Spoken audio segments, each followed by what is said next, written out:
Visual Vengeance continues to impress me by releasing films I would never want to pick up on the shelf at the video store decades later in these deluxe amazing Blu-ray collections that make me go, wow, these videos I bypassed at the video store were actually really well done in many cases. This is The Wrong Door from 1990. This is directed as a trifecta of directors here. We have James Groetsch, Shawn Korby, and Bill Weiss. This is a film that was done on Super 8.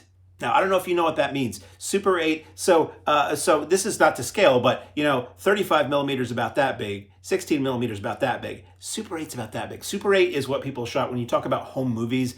The majority of people who shot home movies from the 70s into the 80s, as long as that format lasted in that period, there was originally regular 8 and then there was Super 8. Super 8 was what people shot on. Very rarely did anybody try to make feature films, narrative films for anybody else to really see beyond your family on Super 8. I mean, Sam Raimi did it. Sam Raimi and his friends and Bruce Campbell and Rob Tapert and all those guys, they would shoot on Super 8 and show them for paying audiences of, friends and local communities and stuff. And there was a little of that, but it really wasn't common. It wasn't the kind of thing until I guess Mark Polonia came along and did, if I believe it was Mark Polonia, did a Polish Vampire in Burbank. And they talk about that a lot on the extras here. This was a film that was shot on Super 8, got a home video release in that era where home video was just exploding and video stores were just ravenous for new product because people were just renting any and everything that people would put on a shelf. And this Polish Vampire movie did really good. So it inspired this trio of guys in Minneapolis in the late 80s to create a narrative short film and see if they could sell it to video. So part of the fascination of me with this package is the fact that it's shot on Super 8. Beyond that is how good it is for a movie that's shot on Super 8. I shot Super 8 in college, and it's very limiting. It's very limiting with what you can do, and editing it was a nightmare. Somebody told me back then, somebody who actually went on to work for Martin Scorsese, funny enough, told me when I was in film school, they said, Super 8 is easy to shoot and hard to edit, and 16 is hard to shoot and easy to edit. And I always remembered that because boy howdy was it. So the fact that something is really decent and good as this film was made on Super 8 blows my mind. Anyway, what is this movie about, you fool, you fool? This is about 73 minutes long.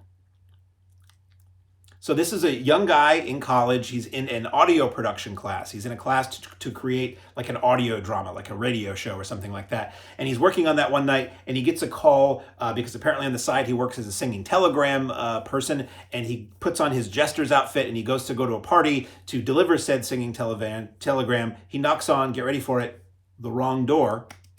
And a woman answers. She seems disheveled. She mouths the word "help me," and a male voice in the back. It's like, who is it? Tell him there's nobody home. Come back in here. So the guy feels like this is a little weird. Our jester hero, he then goes to the right place. He goes to the party. He does what he needs to do. And then when he goes to get in, I'm not going to give you the whole story. Half of it, let's say.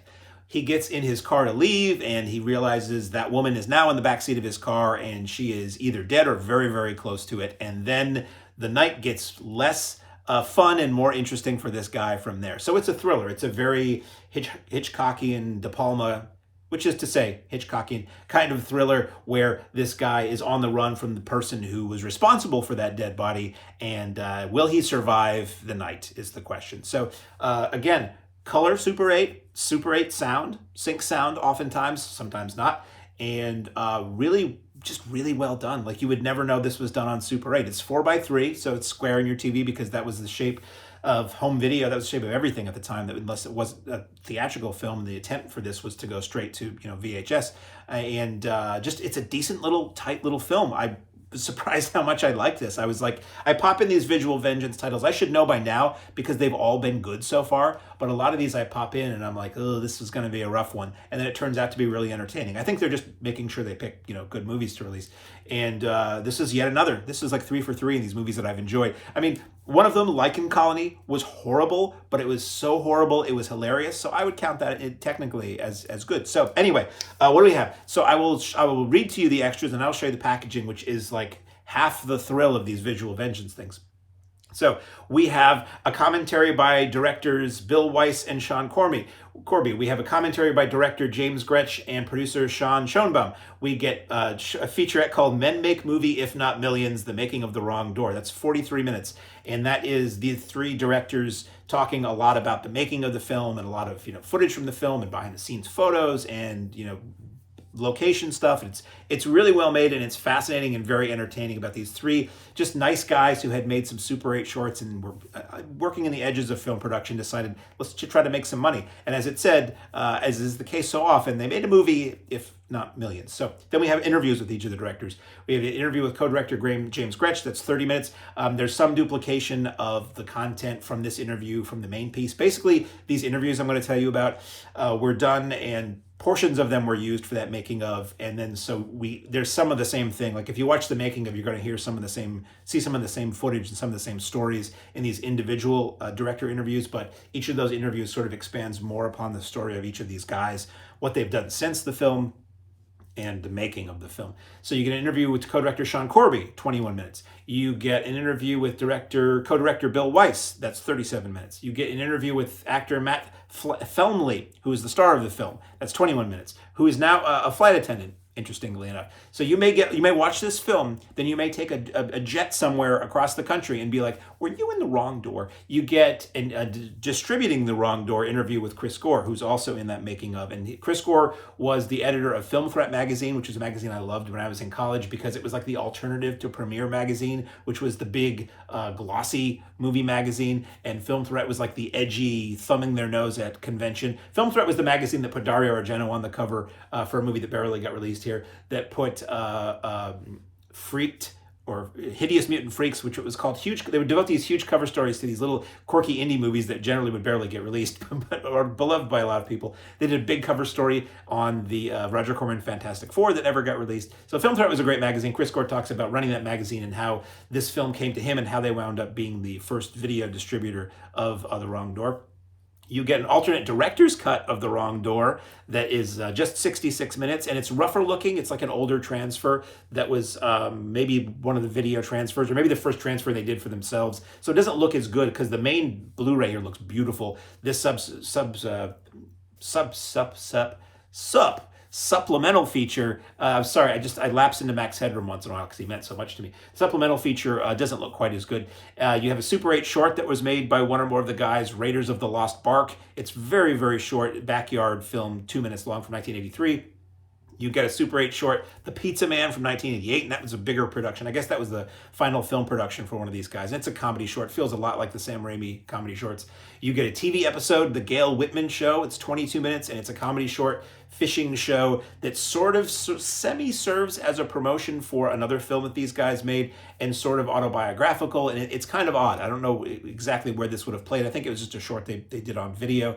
You get the original Mother Video VHS intro, which is actually an outtakes reel from some company that put this out on video at some point, which is this older female actress say, "This is your mother. Why are you watching this movie?" Multiple takes of that. It's kind of weird, but I guess if you had that old release, or if you like video of this era, that might be kind of amusing. You get an image gallery that's 2 minutes set to the score. You get original storyboards gallery that's 3 minutes. You get the Film Threat review, which is just a still or two, but so you can read it on your screen.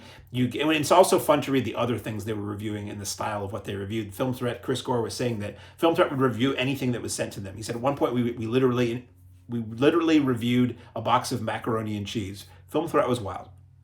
You get the Now Hiring trailer, which is 1 minute. This was the film follow-up that these guys, or some of these guys, did. It was very much a Clerks kind of film set in a not a video store, set in a movie theater, which makes me really kind of want to watch this now. It feels very Clerks and very of its day, but it looks kind of fun. And then you get the trailer for The Wrong Door, which is 1 minute. So you'd think that would be all I would have to say about this movie 10 minutes into this review, but no! You want to see the packaging. Actually, you really do want to see the packaging on this. So this is the slipcase with new artwork for The Wrong Door. Pretty cool artwork if you zoom in on it. Get the front and the back there. You get a slipcase switch. What does it do? Yes, you know what it does. Slips right off to reveal other artwork, which is really cool, and slightly different back cover. You crack this thing open, and you get stuff.